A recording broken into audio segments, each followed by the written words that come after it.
When you think of Disneyland, many of us think of the happiest place on earth, right? But that may not be the case for their very own employees. Listen to this. According to a new survey, a hard day's work doesn't pay them enough to keep a roof over their heads or to put food on the table.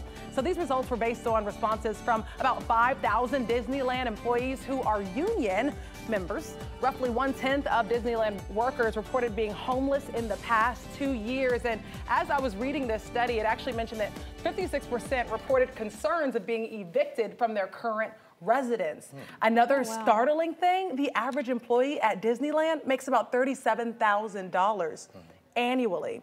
And 1/7 of those people say they're on food stamps. Oh, wow. Is it expensive to live in Orlando?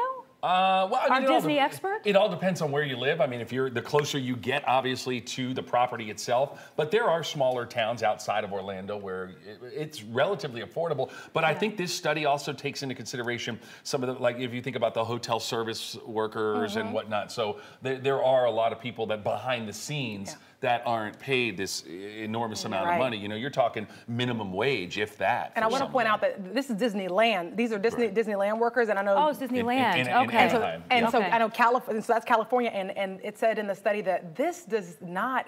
They have not changed their wages in the past few years. Oh wow. So to what is it called they have not, to keep up. There we go. To keep up with the cost of living in California. So it's just startling. Yet Disney World in Orlando once again just raised their prices for the parks, and that has been something they've been doing almost annually.